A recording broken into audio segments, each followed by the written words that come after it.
Well, One Movement party leader Mmusi Maimane is joining other parties in opposing the IEC's application to postpone local government elections. Maimane is adding his voice to his former party, the DA. He says that it is unavoidable that elections will be held under COVID-19 conditions. Well, let's chat to Mmusi Maimane now to find out what it is he is thinking at the moment. Mmusi, a very good afternoon, and thanks so much for your time. So just elaborate for us a little bit more on why you've decided to join this application.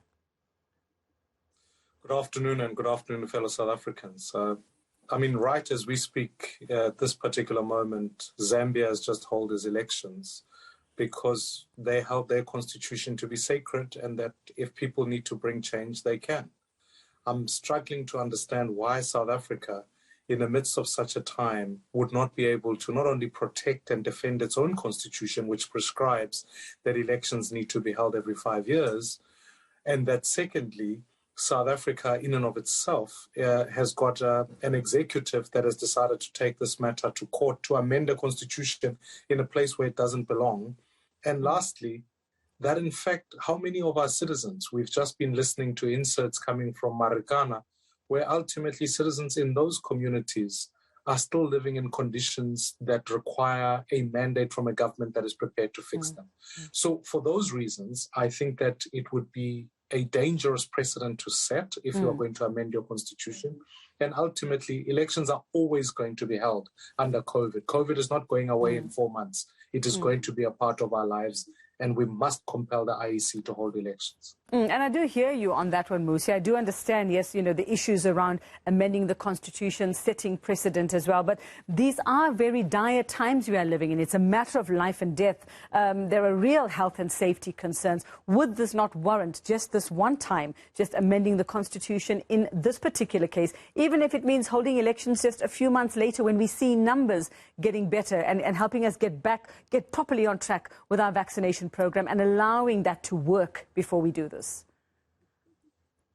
There are two conversations to be had about that. First and foremost, I think, like I said, COVID is not going away. It is going to be with us for a year at least going forward. Secondly, we must be clear about the state of vaccination in our country. It's not to presume with absolute certainty that there'd be enough of what they call community immunity by the time they hope to hold elections. And even within that context, you end up in a space where some of the patients are still getting hospitalized, as we see in the UK and other places. Thirdly, I think that we're giving power to a government here to say, you present the conditions that best suit you to hold an election. I know this government, that what is to stop them from slowing down vaccinations? Or what is to happen when we have another fourth wave or a fifth wave? Does that mean the same? Now we can postpone again and again. My view simply is I don't want any South African to die.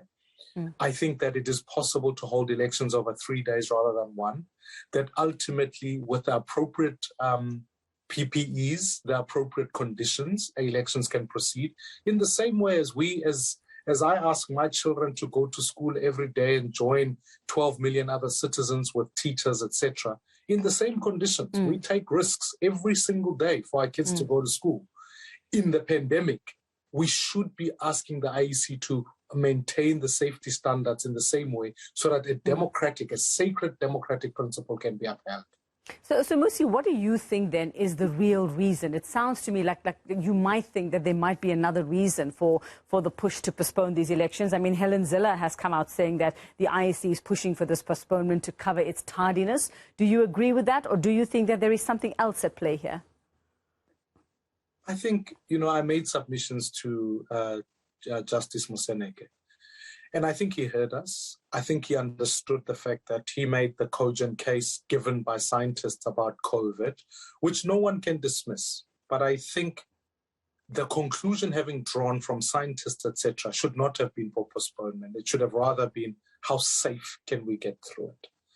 That the IEC has failed, I think, is a point that is not only it can be made by anybody, because permanently election after election, the IEC often is part of the complaint series by many actors who come into this space.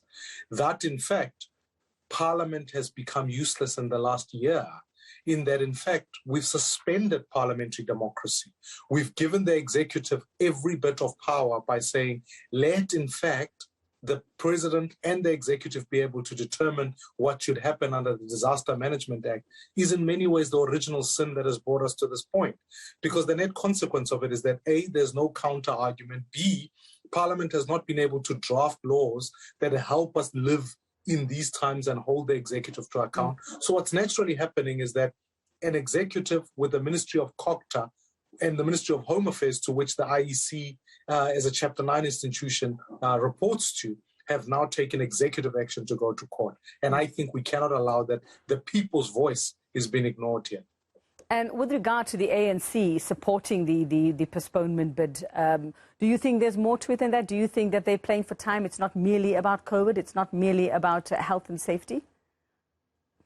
Well, the ANC is incapable of paying its own staff, so it doesn't surprise me that they wouldn't be ready for elections. What I find fairly odd is that the president of the ANC announces an election and his party take him to court. It's a bit bizarre for all of us. It seems to create this impression that they are talking out of two mouths. That's why we cannot trust all the questions. And that's why in many ways I decided to join the court action, because we have to, they have to, in their heads of argument, especially the ANC, be able to tell South Africans on what basis they think our constitution should be cheapened like that, and then therefore to postpone the elections.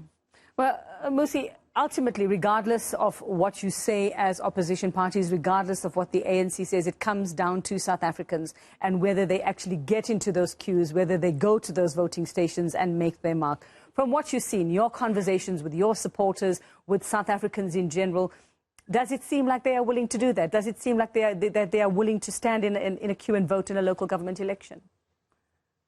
Look, I think the uncertainty that is taking place around about this time is not helping that case. But I want to urge to say that we have to get a new timetable. We have to get people animated about their right to choose. I think we mustn't forget, Uveka, that before the riots that took place recently, the Free State was already in lockdown with communities rioting. So I think there is a need for people to be able to give expression to what they feel about the government at the ballot box. So I really believe then after that, it was the job of everybody to ensure that people can actually turn out to the polls. I think the US went through a similar experience in that when the United States was facing the prospect of President Trump, they didn't sit back and say they're in the middle of a pandemic. They said, let's go vote. The Zambians have had record turnout in an election that was held just 3 days ago on Thursday. So ultimately, it proves the fact that if you give people the opportunity to express their democratic view, they'll exercise it. And I think, you know, as I drive around communities and I see people are desperate for change, but they're also living in conditions where when I go to restaurants are full. When I go to malls are full. So frankly, I think that given the right messaging, we can invite people to say these are 3 precious days for the democracy of our country. And Mmusi, if these elections, if you win, if you're successful with this court bid, and the elections go ahead, and we have very few South Africans who turn up, not the numbers that you are hoping for will turn up, will you still consider this a free and fair election when that happens, if that happens? Well, I think the threshold for free and fair is measured against whether the conditions were right, that anyone could exercise their rights. And so that's the test in that regard. Of course, I'd want as many South Africans to come out and vote as possible. But we already know in our country that only the minority of citizens are turning out to vote. That's why this election is about inviting young people. And that problem is not going to be solved by whether it's COVID or not COVID. It's going to be solved by us going to communities and inviting them to take their political choices. And that's why we've set up these Section 15A organizations to say, let us go to communities, let them stand for elections, let the leaders come from their communities, let them be on the ballot so that they have something to vote for. So this is what becomes crucial going forward. The job that the Constitutional Court needs to be able to pronounce on is to say, get us to elections. Here are the conditions that must be met. That's why I'm proposing that it must be over 3 days. That's why I'm proposing that, in fact, we must increase polling stations, churches, community halls, all of those must be made available so that no citizen can sit back and say, I was adversely affected. And then we've also considered, which is well within our laws, allowing people to proxy vote if they are feeling that their lives would be in danger by going to a polling station physically. All right. And Mmusi, just very quickly, as an aside, just in case anybody is wondering, the fact that you're holding hands with the DA in this court application, does it necessarily mean that you're kissing and making up? No, not at all. In fact, the DIA is got a separate case. We've got a separate case. So it's not joining them. It's joining a whole lot of other people. Okay. All right. Mmusi Maimane, thank you very much. One Movement party leader there, just on joining that application against the elections being postponed, local government elections there. Still to come.